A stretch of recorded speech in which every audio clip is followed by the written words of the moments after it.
All right, we're going to go ahead and get started. We're here to talk about next-gen consumer programs. Customer programs are a key part of how utilities are helping to address some of the key issues that their customers demand of them. And to help me talk about what customer programs are going to look like in the future and how they're continuing to evolve, I've got two wonderful presenters with me, Astrid and Elizabeth. We'll just go down the line and have you introduce yourselves. Quick introduction. We'll start with you. Yeah, absolutely. Hi, I'm Astrid. I'm the CEO and a founder for a company called Camus Energy. We're a software platform provider for utilities, and we work primarily with public power, so mostly co-ops. And I realize it's a dirty word, but also a couple CCAs. But they are very programs focused, and so I wanted to share a little bit of what we learned from working with them as well. Prior to co-founding this company, I was at Google for 15 years and spent a lot of time working in very large-scale software infrastructure and systems reliability for Google's global cloud scale systems. So big focus on data and infrastructure in that work. Hi, I'm Elizabeth Brock, and I'm Vice President of Energy Solutions at CenterPoint Energy, and I oversee our large key customer accounts. I also oversee economic development, energy efficiency, our e-mobility programs, and our sales team. Excellent. So let's just start at the beginning. So what are some of the biggest ways what are some of the biggest ways that modern energy customer is changing utilities priorities? Go ahead. So one of the ways that we're looking at we deal with our customers is just our mindset. We're changing our mindset around how we address our customers, particularly our cities. One of the things that we've always done in the past is we've treated our cities like they're regulators because we're regulated by our cities. But we've decided that we're going to take a different outlook on the way we treat our cities, and we treat them like they're one of our customers. City of Houston is not only our largest customer, but they're also our regulator, which means that they carry a lot of influence. And so in order for us to better understand what our customers' needs are, we need to have a good relationship with our cities, because unlike other customer groups, our residential customers really don't have a big voice unless they go to their elected officials. So like, for example, I'm going to throw out just one of our large customers, like Walmart. If Walmart called us and said that they had problems, we would understand that we need to go and do an assessment of their system and understand what is the problem. We don't have those capabilities at the residential level, so we're learning that if we go through our cities who are elected to represent them, to provide basic services like water, trash pickup, also it turns out intervening in rate cases. And so they've taken it upon themselves to have this role. And so for us to be able to learn and get feedback from them, it's really us basically taking those inputs and helping inform our business investments. So if we can align our business goals and our objectives with our customers' needs and aspirations on how we can better serve them, then that's basically the thesis of how we're developing our programs. And we're developing our programs around what are our customers wanting, what are our cities saying that are important to our customers. One of the programs that we developed after Winter Storm Uri was a weatherization program that would help close the gap. So many of our weatherization programs you're eligible if your house meets a certain standard, but there were homes that didn't meet certain standards. So what were programs that we could use to help close that gap to make more people eligible for weatherization? So, sorry about that. So those are basically that engagement strategy of ensuring that we're taking an outward in approach. Yeah, I think just kind of speaking to your point about the role of cities, and particularly the more active role that cities take to represent their constituents and their residents. We do a lot of work in California, and I live in California myself. And I think that particularly in Northern California and the Bay Area, that's kind of the extreme end of what happens when utilities are not sufficiently responsive to the cities that are in their communities and in their territories. Pretty much all of kind of populated California is now represented by CCAs. And that's something that got a lot of support at the regulatory level in California because of this sort of really strong kind of perception that the utilities were not sufficiently serving the needs, particularly of the cities. So CCAs are typically chartered by cities who join together to create a public power entity. And then what we see there is that there's usually one of two motivations. One of them is a really strong push towards decarbonization. The other is a really strong push towards keeping rates low. Now, these are things that all utilities, do care about to differing degrees, depending on where they're located and, depending on sort of the pressures in their communities. But I think that this is something that's really pressing on in the West, in California, in Colorado, in New Mexico, which are all places where we work. We see that those themes of both managing costs as the system becomes less reliable, managing resilience as the weather becomes more unpredictable, and managing decarbonization and really pushing aggressively towards decarbonization goals. It's really starting to change the relationship that people have with their utilities. They think about it a lot more. They want more from it. And that's true both at the residential level. It's also true at the C&I level with really activist customers, the Microsofts, the Googles, the Facebook, Amazon, etc. They're all pushing really, really hard for a different relationship with their utility. I think that informs a lot of what we see and a lot of what, at least my perspective is on kind of forward-looking programs. It's kind of less about helping people buy hot water heaters, although that too, but also really about re-envisioning the utility business model and the role that consumers play in it. I'd like to also add to what you said, because one of the things that we're used to doing as a utility is we're used to building towards standards. And we have a certain set of standards, and we love those standards because we feel like that's how we're going to receive recovery on our investments. And so we don't want to go outside those standards because there's a lot of risk associated with that. But as we enter into this energy transition and as we start to experience extreme weather events and we experience them more frequently, we're having to think about how we plan for our utilities and building for the future differently. And in order to do that, we have to change our standards. But we can't change our standards if we don't have the support to do it.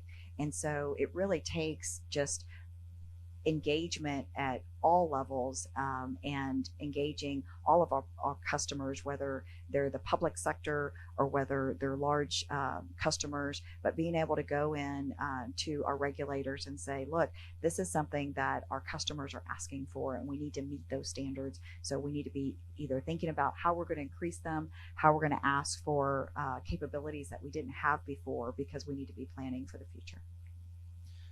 So when it comes to creating that ecosystem, the customer education and customer feedback and just like getting stakeholders together and cities together to try and create customer programs that are empowering to C&I and residential customer alike. What are some best practices for getting those stakeholders together, for getting that feedback and for doing that education? Sure. I mean, I think it really depends a lot on the nature of the utility and the community that they're in. One of the utilities that we work with is Holy Cross Energy, and if you were in the session earlier, you would have seen Brian speak to some of the work that they've been doing to really make sure that the goals of the utility are aligned with the feedback that they're getting from their community. And so that's a case where the residents and the members for that utility are really pushing very hard for change. And so they come to the utility on a regular basis and say, what are you doing to accelerate your decarbonization targets? Why don't you have real-time rates to tell me when to plug in my EV so that it can be lowest carbon? And it's really an inversion, I think, of some of the more traditional ways that utilities view their programs, because in that case, the programs that they're assembling are with very vehement and kind of enthusiastic input from the community. I think another perhaps a little more boring example is just kind of looking at really proactively pursuing opportunities for energy efficiency and beneficial electrification programs as Elizabeth mentioned before, this is something that, it's maybe a little bit less sexy than kind of a large scale like tech investment in a program, but it is really a baseline as we think about managing a changing climate. And I think that that's one where we see across most of the folks that we work with, really kind of pushing towards making sure that there are economic incentives in place to make that broadly available, and that they're dealing, with making sure that services and program participation is available to folks across the entire community, particularly the lower income and more underserved portions. So for us, it boils down to the fact that we're trying to solve really big problems, and really big problems aren't going to be solved by one company or two companies or one city. They're going to be solved regionally across the board with lots of stakeholder input, because if you go out on your own and try to do something without support from your communities, then you're going to find yourself on an island, and you're going to find yourself not having thought through things.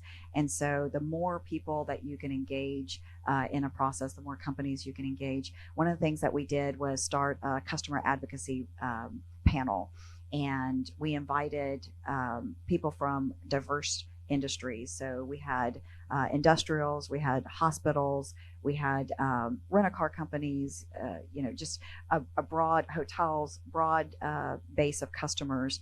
And one of the things that we realized that, one, we didn't have an empty chair in the room, and two, that people stayed and they were engaged the entire time.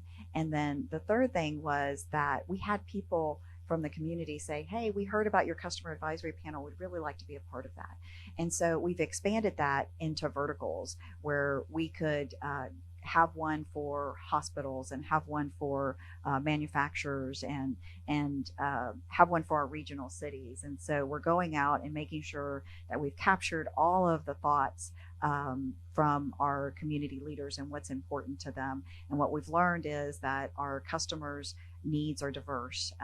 We need to be thinking about things in terms of one of the things we were really proud of after one of our natural disasters was that we had built for equality, and that our system is working exactly the way it was designed to do. So we have our programs that are built around protecting the circuits, and there's no discrimination in the way we operate. And then we were asked the question, okay, but what about your circuits are great, but what about your people? And so we hadn't thought of that, people. So now we're going back and really evaluating what are the programs that we need in place in order to better serve our people. We define vulnerable communities, and what does it mean to be a vulnerable community? And I can tell you, what comes to mind for most people is low income, but that's not the case. When you go out and you talk to your communities, you realize that you have elderly communities that are vulnerable because during a weather event, they don't have any place to go because they're hooked up to equipment, and they need oxygen or whatever their needs might be. We also have vulnerable communities that because of where they're located. So if you look at Galveston's on the coast. So what do? They get the first hit. And so they have a harder impact. You have low income communities that don't have the ability to recover from an event. And so what are the programs you can do in order to make the impacts that they feel lessened? And so we've taken a look at that. We've also looked at programs that we can do to plan for the future. So for example, we're looking at electrification of transportation across the board. And as we look at many of our companies and our large C&I companies, as they're planning for fleet conversion by 2030, are we thinking about the workforce that we need in place in order to service those vehicles whenever that happens? And so we've gone out and met with our local community colleges to see how we can engage them in developing programs. So it's amazing. Once you get out and you talk to people, you realize that the need is so great, and there's lots of opportunity to really make a difference in developing meaningful programs. I would just want to tie into that a little bit and say that in addition to the stakeholder processes, which involve both listening to people who come to you and also reaching out to the people who don't, One thing that I've seen a lot more of that I think there's also a lot of power and value in is just better data analytics and better understanding of the communities from a data and a demographics perspective. So, it doesn't replace the need to go and get out and talk to people, kind of, go to the community college and ask for their feedback. But one of the things that I've seen a lot of, particularly in California, is starting to pull in data from census, from community and county planning, information about fire risk zones, public safety power shutoff zones, DMV registrations, whatever information is available out there about the community and the people who live in it.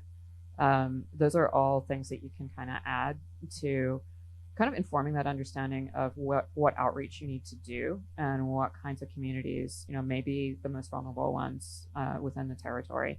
So in California, for example, folks who are in high fire risk areas are much more vulnerable than they were a few years ago. And that's a really, really big driver of looking to put together programs proactively that can support them to do things like create resilience hubs, make sure that critical infrastructure has backup power, make sure that the folks within the community have places to go to charge a phone or use a fridge, if they have medicine that needs to be refrigerated when the power's out for several days. And these are kind of newly evolving needs within the community as circumstances change. But having that data layer that kind of tells you like which communities are those and how much impact have they seen over the last year or a couple of years, it's also really helpful for both the utility and the CCA and the city and whoever to fine tune their outreach and just make sure that they're really talking to the right people. I mean, that could, and that can help them with the outreach and the feedback. I mean, assuming you can also leverage these data and these analytics to try and customize consumer programs like in even more granular ways than you used to be able to. Can you talk a little bit about how analytics can be used to create programs? Yeah, definitely. I mean, I think this is something that has been of like pretty keen interest across the utility sector for the last few years, is trying to figure out, for all the data that we have about customers, how do we make best use of it? Like, what good is it in the context of the utility? How does it drive decision making? And how can it kind of help the utility adapt to the changing needs of the community and the changing needs of the business? And so there's a few things that we see there. One of them is definitely sourcing those additional, particularly public data sources. But sometimes folks will get creative with that. Like I know the folks at Peninsula Clean Energy actually sourced privately available transit data sets to better understand electrification needs within their community and public transit needs within their community. So there's actually data sets you can get that are sourced from cell phone companies that tell you where people are, like all of the time. It's really very invasive. But it is also something that can be, you can source it when you're thinking about planning. And if you want to be thinking about like making sure that things like transit electrification, whether that's public transit or charging infrastructure, are going to be put in the right places or in the places where people need them the most, that's really valuable data. There's also a project around that Sandia and one of the co-ops that we work with, La Plata, are starting on to look at that within rural communities. And again, that's just really all about trying to make sure that you've got like a data-driven way to understand where are people driving, where are they going to and from, how long are they spending there, what does that mean in terms of should you put chargers at the school or at the movie theater or at the Walmart, what would be most helpful. So, I mean, I think like being able to source those additional data sets, the invasiveness of the data available from cell phone companies is something that I think people could have differing opinions on, but it's worth knowing that it's out there. That's one way that you can really begin to develop a nuanced understanding for program design. Of course, there's also, all of the more normal ones, right? Like really analyzing meter data and beginning to do things like disaggregate to understand who's got EVs and when are they charging them. There's some pretty good open source tooling available to understand the potential benefits for electrification for heating and cooling within a community. So there's this set of tools called CalTrack that were developed in California but are kind of generally applicable you can just kind of run across all of the meter data within a utility territory and understand for each customer within that territory, what is the potential benefit to them and to the utility from pushing them towards an electrification program. Like, do they probably have gas heat? Do they probably have air conditioning? Should you think about getting them on a peak rate for air conditioning or a thermostat program for air conditioning? Should you think about targeting them for a heat pump program? Like that kind of analytics that can be done on a customer by customer basis lets you kind of build that foundational data set that lets you then kind of qualify, like, okay, who's sort of above the threshold for being likely to benefit from this heat pump program. And that's all kind of relatively straightforward stuff, but it does require really having your data, in a place that you can get to it and being able to do those kinds of large scale analyses. And just sort of being able to understand how that can feed into program development in a really nuanced way. I'd like to also add that one of the things that we're using data for is to be able to understand how our customers want us to communicate with them. So, for example, we have a customer preference center where they can let us know if they want us to communicate with them via email or text message. We also, one of the capabilities that we're looking at is being able to, like, for example, if you have an elderly parent, do you want to know whether they have power or not? And so do you want to be notified of that? Our power alert service is one of our most popular services. And so people like getting those notifications that let them know what the status of their power is. But also, could we expand it further to let me know if there's power at my workplace or power at my parents' house, or, what else do I want to be notified about?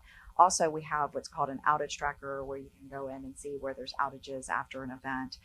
One of the things that we're looking into is how do we use that data to help inform the public about restoration. So, for example, if you have a grocery store in your community, wouldn't you like to know if they have power or not? Or if there is, a hospital in your area that does it have power, or a community center, and so that you can get that information that we're able to see, but give you that visibility into one, whether certain companies have power, but also give you that reassurance that stuff's coming back online and it's getting better. And so we're using data in that way. We're also using data analytics to allow us to know what a person's calling about, so we can route them in the right direction. So we can optimize our call centers and ensure that our call centers are, if it's a complicated issue, then you're routed to a different, call center, so that way that person's more equipped to deal with your issue, and we can help optimize those call times. Yeah, one other thing too, with regard to usage of data, it doesn't quite speak to your question, but I think we often think about data as being something that feeds into program development, like, okay, who should be targeted for this particular program? But there's also a really important role for data in understanding whether the program met its goals and is meeting its goals on an ongoing basis. So, if you kind of think about, like, maybe a peak shifting or a load management program, one way you could tell if that was working is to wait to the end of the month and do some math on the meter and see, like, oh, did they use less than I thought, or more than they thought, or what? But that's pretty unsatisfying. Like, it doesn't help you know if it's really helping you with your peak shaving on a peak demand day. It's not that helpful to know a month later if it did or not. So making sure that in addition to selecting people for these programs, the programs are also designed in a way that lets you get, like, real-time data about what the provider is doing. Really makes those programs a lot more useful, because it moves it from a place where it's something that's, like, a bit ancillary, like something that you might also do in addition to your power supply management, in addition to your grid planning, towards one where you can actually count on those resources in a meaningful way to manage these events.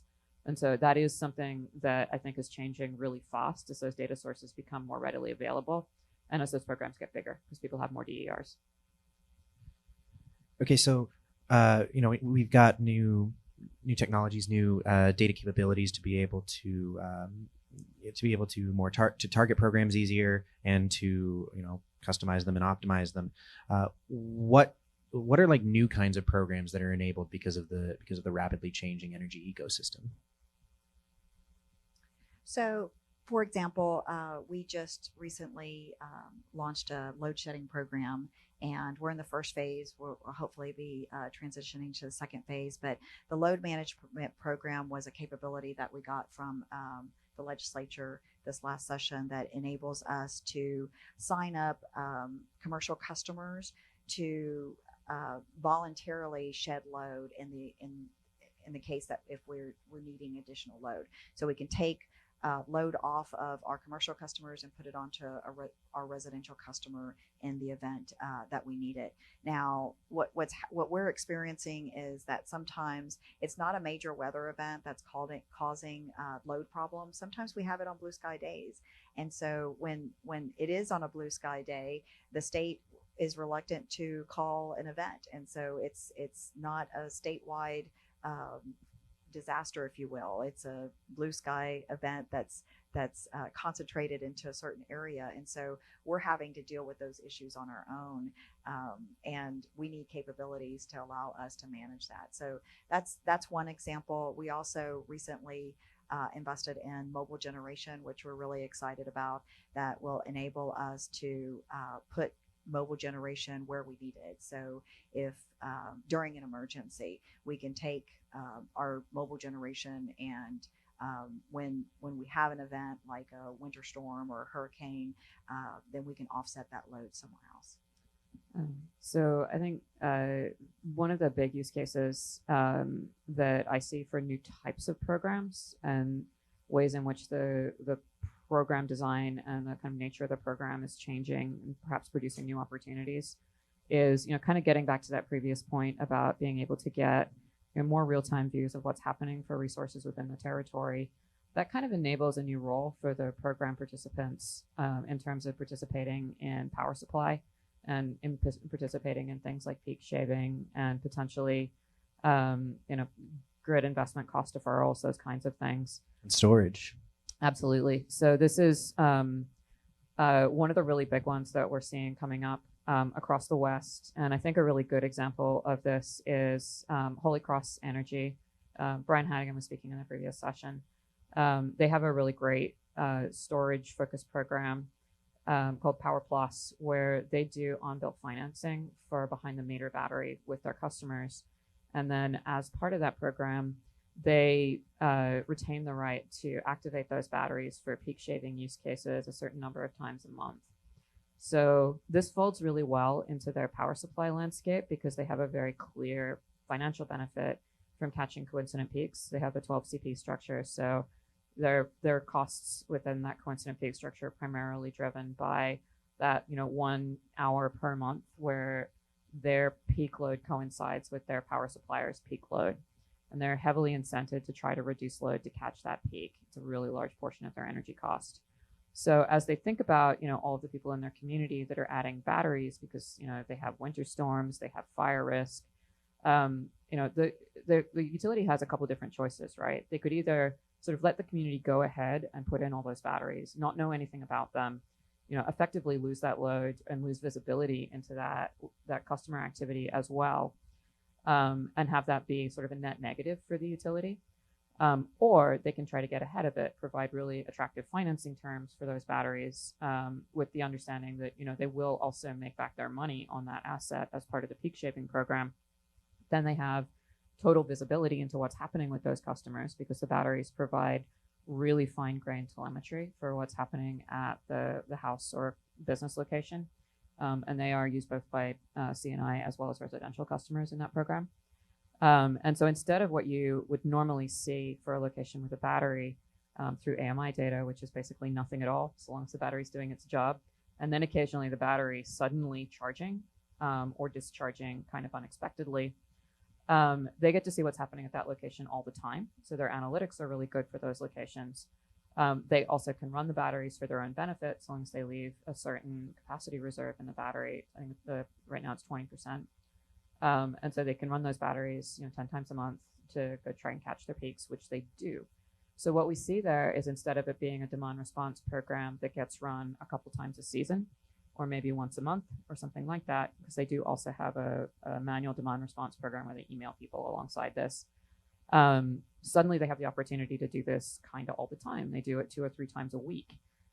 They've been really successful in catching those peaks, and the more batteries they install, the more they save on peak management.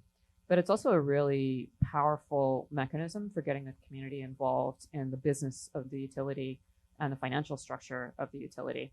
They're not the only ones with that program. It's kind of similar to Green Mountain Power's program as well. But I think that one's a really good example of what becomes possible as you get to these more kind of tech-forward program designs. Thank you. Yeah, so we've covered we've covered tech, we've covered data, we've covered just general best practices and stuff. I guess let me first just ask if we have any current audience questions about consumer programs. Just feel free to raise a hand. Go for it. Hey, a couple of things y'all just touched on. We're seeing all these wonderful commercials about when the power goes out, I just plug my truck in and then it lights up. How are you going to integrate that into the utilities operation planning so nobody gets killed? So we are looking at how we deal with electric transportation as a whole. And one of the issues that we need to be planning for is how do we utilize not just our electric vehicles, but other backup generation. How do we integrate that into the grid? And so that's all a part of the grid modernization that we need to be thinking about in the future.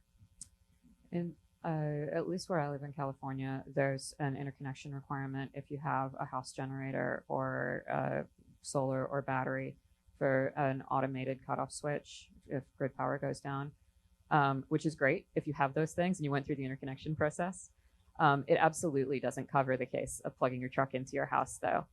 And so, I live in a mountain community that is pretty vulnerable to fire. And so we do see people go ahead and just, flip the breaker to their house and plug in their truck. And I'm sure they don't always do it right, especially when there's more and more outages. So I actually do think that's a pretty significant concern. And I'm not sure that I have an answer for you on how you would deal with that in the cases where there's not already an interconnection agreement in place programmatically, except to acknowledge that, I think the more you have people doing that, the bigger the risk becomes. And it's like Elizabeth said very early on that there is that customer programs. It's not just about financial assistance. There's also resilience aspects to consider as well. So thank you for that question. Do we have any other audience questions? Don't be shy. We got one. Do you have any insight into how on-bill financing works from a regulatory perspective? Well, what I can tell you is that it's definitely easier if you're a co-op, which is perhaps the answer to your question. The public power entities are generally in a privileged position, depending on their regulatory status. It does vary state by state, but typically they'll be either passing review of the co-op board within the rules within the state, or through the city municipal structures, and that does make it easier to innovate. One of my hopes is that the more we get really good examples of programs that work really well from these utilities who do have the ability to move a little faster, that can come back into the regulatory process for the investor-owned utilities and the larger ones. Thank you. It may be primarily you, Elizabeth. I had short conversations with Greg last August. Okay. But I work with the Army, so resilience is my number 1, 2, and 3 priority. But I'm wondering what your experience has been. We have enormous difficulty, even with senior mission commanders, valuing resilience. And we're all talking resilience right now. We look at 3 aspects. A bad actor, which is a lot easier than many would probably think, cyber, and weather, with weather probably being the last. But what are you seeing in the consumer side of this? I, from my utility days, find customers very fickle. They remember URI for about 3 months, and then when you come for a bill for a cent more than they were expecting 9 months later, the answer is go away. Could you help us? So that's an excellent question, and it's actually what I've been spending a lot of my year on. So we have rolled out a program called Resilient Now, and basically it is a first of its kind collaboration between our city and our and CenterPoint, the utility. And so when we started down this path of collaborating with the city, we realized that the city's been around for over 100 years. CenterPoint's been around for over 100 years, and it was the first time we had ever had their leaders and our leaders in the same room at the same time talking about resilience or any other subject for that matter. Because what we do really well is we come together and we solve problems during an emergency, and then after that emergency happens, we all go back to our prospective corners. So when we first started talking about like our mindset around how we treat our customers, we started engaging our cities. Now after Uri, it sort of accelerated all that work that we were doing with our city, and we decided that first of all, let me back up and tell you, Houston has experienced 7 national declared disasters in the last 6 years. So it is clear that we are experiencing more frequent events, and they're more intense. And so for us, what it was really important is to keep that at the forefront of people's mind. And so our number one guiding principle that we've agreed to with the city is that we would speak as one voice. And under speaking as one voice is continuous communication. So it's not that the public forgets, it's that they want to know what they're getting out of it. And so they want to be able to understand in terms of outcomes, how is this going to make my life better? And they don't care about circuits. They don't care about rate making. They don't care about how the system works. They want to care about how this is going to make my life better, whether it's in an emergency or whether it's day to day. And so we've kept that at the forefront. We're continuously communicating. We're reminding people of the natural disaster. Actually, we just had a special segment that we did that had actually our utility, they were hesitant to let us release it because they're like, it looks like we're in support of all these natural disasters. We're like, no, you kind of have to remind people why we're doing this and why resilience is so important. So we agreed, that we would operate or we would communicate in one voice. And what that meant was that we would communicate to the public with one voice. We would communicate to our regulators and, the PUC, the legislature, in one voice, advocating for the same thing. So that way we're all rowing in the same direction. The second guiding principle was that we would plan infrastructure together. So we would acknowledge, that we needed to develop a master energy plan for our region, but we also needed to be able to plan for this new electrified, future that we have and what that's going to mean. And so we've got those 2 deliverables that are part of it, and making sure that we're taking into consideration whether we need to be undergrounding, hardening, what are the infrastructure requirements that we can agree upon. The third was, how are we going to pay for all of this?